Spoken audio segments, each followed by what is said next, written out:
चातुर्मास के 4 महीने में एक नियम बनाओ। मैं ज्यादा कुछ ना कर सकूं तो 4 महीने में कम से कम 4 पौधे मैं बेलपत्र के जरूर लगाऊंगी।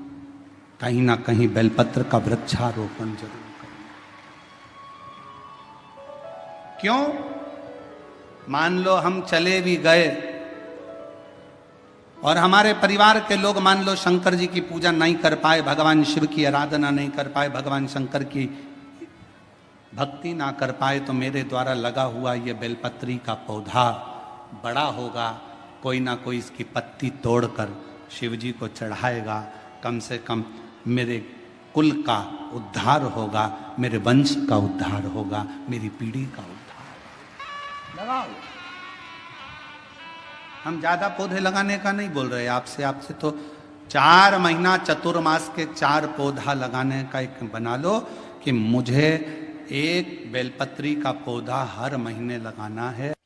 सोमवार के दिन तू मेरे मंदिर के दरवाजे पर चौखट पर बैठ जाना, और दूसरा प्रतिदिन शाम के समय पर तू बेलपत्री के पेड़ के नीचे बैठ जाना। जो तेरी बेल वृक्ष के नीचे सेवा करने आए, जो शंकर जी के मंदिर में सोमवार को जल चढ़ाने आए, उसका जो पात्र जल चढ़ाकर जब वो घर लेकर जाए, उसके पीछे पीछे पात्र के पीछे पीछे तू जाना और उसके घर में लक्ष्मी का भंडार भरकर आए। लक्ष्मी बेलपत्र के वृक्ष के नीचे तू विराजमान हो जा।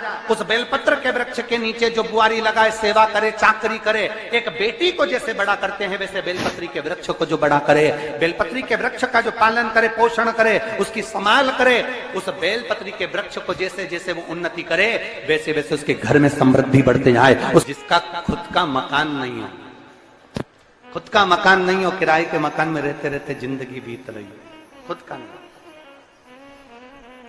और बहुत दुख का जीवन चल रहा हो, बहुत कष्ट का जीवन, बहुत अपना खुद का कोई मकान नहीं, मान लो प्लाट है पर मकान बन नहीं रहा, या कोई प्रॉपर्टी अपनी नहीं बन रही, तो हम इस व्यासपीठ से कहना चाहेंगे कि एक प्रयोग अवश्य करिएगा, एक प्रयोग अवश्य।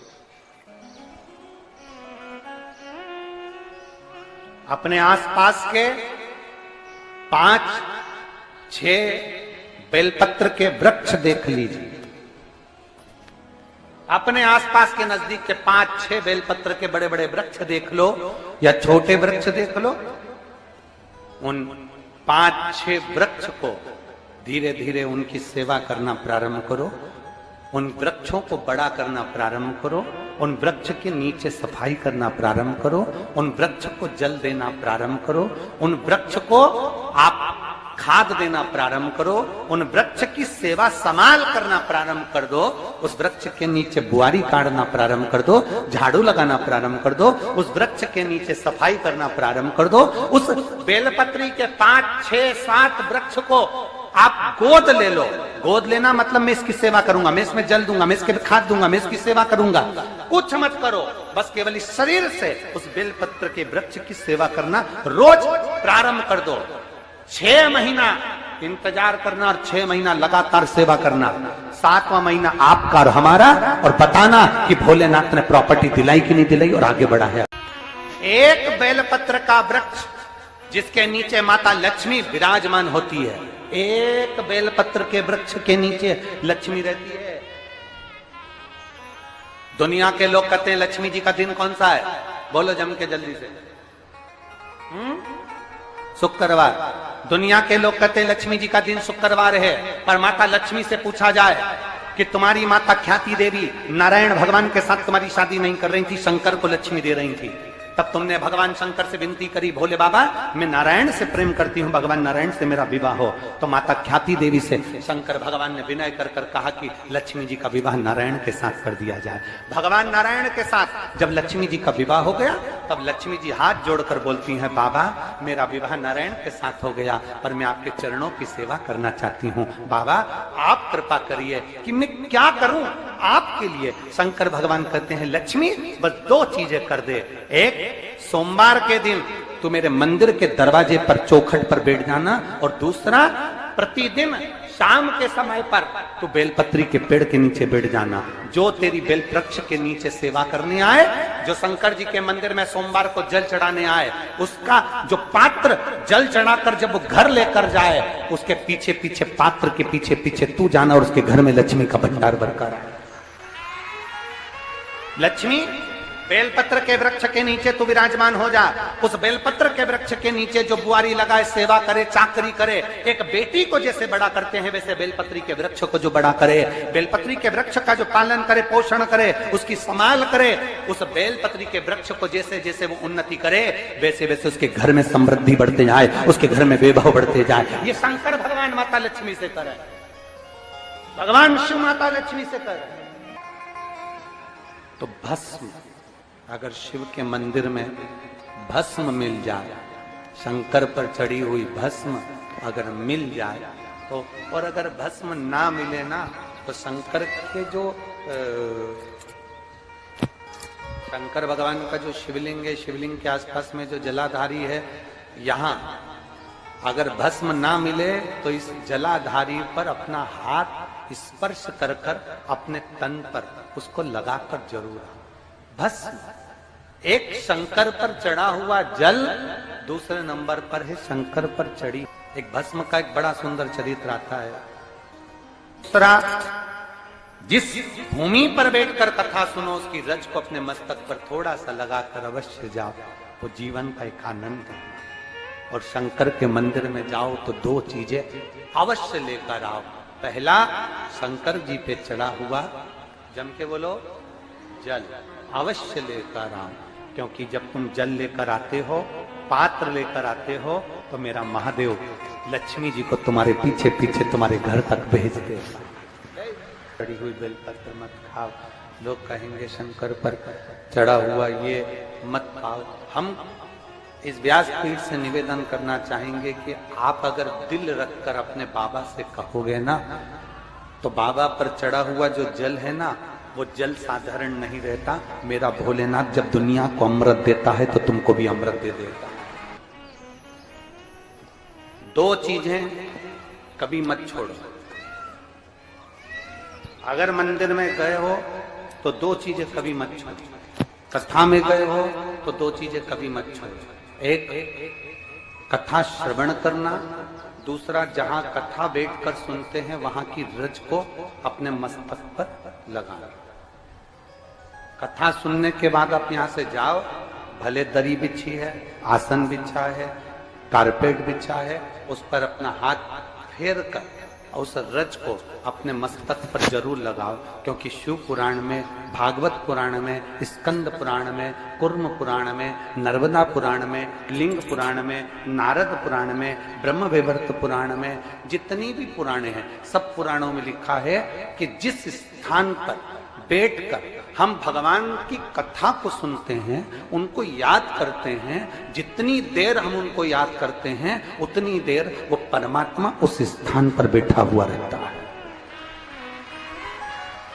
हाथ रखकर बोलना, शंकर भगवान से तुम्हारा रिश्ता कौन सा? शंकर भगवान को आप क्या मानते हो? हमने आपको एक संबंध बताया था कि सीहोर कुबेरेश्वर धाम आपका मायका है, तो हम आपके भाई हैं, तो शंकर भगवान आपके पिता हैं, आपके बाप हैं, आपका बाबा है, आपका दादा है। अब आपसे हम प्रश्न करें, उत्तर मेरी कुरुत की बहनें भी देंगी और मेरे जीजा उन भी देंगे, और मेरी बेटियां और मेरे बेटे देंगे। आपसे प्रश्न करें, अगर बेटी को दुख होगा तो क्या वो अपने बाप से नहीं कहेगी? बोलो तो जम के। बेटी को तकलीफ है, वो अपने बाप से ना कहेगी। बेटे को तकलीफ है तो वो अपने पिता से, अपनी मां से नहीं कहेगा, मम्मी मुझे ये तकलीफ है, पापा मुझे ये दुख है, माँ मुझे ये तकलीफ है, पिताजी मुझे ये कष्ट है। क्या वो अपने माँ बाप से नहीं कहेंगे? क्या वो अपने माँ बाप से विनय नहीं करेंगे? और माँ, पिता, फिर उसके करीब में, उसके नजदीक में जो भी होता है वो माँ बाप निकाल कर उसको दे देते हैं, माता पिता उसको दे देते हैं। माता लोग कहते हैं कि शंकर जी पे चढ़ा हुआ जल मत पियो, लोग कह देते हैं शंकर जी पे चढ़ी हुई बेलपत्र मत खाओ। कोई इस बहन से पूछे, सुनीता सोनी से, कि शंकर पर चढ़े हुए जल से उसकी गांठ जो डबल से उसके शरीर में आ गई थी वो समाप्त हो गई। तो जरा विश्वास करिएगा कि एक बेटी अपने माँ बाप से ही तो कहेगी, और बाप के पास में जो होगा वही तो अपनी बेटी को देगा दुख को मिटाने के लिए। तो मेरे शंकर भगवान के पास तो उसका चढ़ा हुआ जल है। दूसरा, जिस भूमि पर बैठकर कथा सुनो उसकी रज को अपने मस्तक पर थोड़ा सा लगाकर अवश्य जाओ, वो जीवन का एक आनंद है। और शंकर के मंदिर में जाओ तो दो चीजें अवश्य लेकर आओ। पहला, शंकर जी पे चढ़ा हुआ, जम के बोलो, जल अवश्य लेकर आओ, क्योंकि जब तुम जल लेकर आते हो, पात्र लेकर आते हो, तो मेरा महादेव लक्ष्मी जी को तुम्हारे पीछे पीछे तुम्हारे घर तक भेज देगा। दो चीजें लेकर अवश्य आओ। और शिव पुराण में जाओ तो दो चीजें लेकर अवश्य जाओ। पहले नंबर पर शंकर की कथा और अपने अंदर विश्वास कि मेरे महादेव की मैंने कथा सुनी है, अब मैं भटकूंगी नहीं। सारी दुनिया में मैंने ठोकर खा ली, अब कहीं ठोकर नहीं खाऊंगी, अब तो दरवाजे पर महादेव के जाऊंगी, बाकी क्या। दूसरा, कथा में बैठी हूं बाबा के इस रज को, ये रज नहीं है, ये धूल नहीं है, ये मेरे बाबा के कैलाश 12 ज्योतिर्लिंग का चंदन है, इसको मस्तक चढ़ाऊंगे अपने हृदय से। लाते हो आप लोग? हाथ उठाओ जरा, रख लो, बहुत बढ़िया, प्रणाम आपको सभी को नमन। 2 बूंद जल लेकर आओ, पगला नहीं पियो तो उस जल को अपने घर में, सारे घर के लोग नहीं पी रहे, उस जल को मटके में डाल दो, हंडे में डाल दो। 2 बूंद जल हंडे में डाला, सब पी गई। आपको अलग अलग किसी को देने की जरूरत नहीं। उस जल के महत्व को जो बच्चों का दर्द नहीं देख सकते।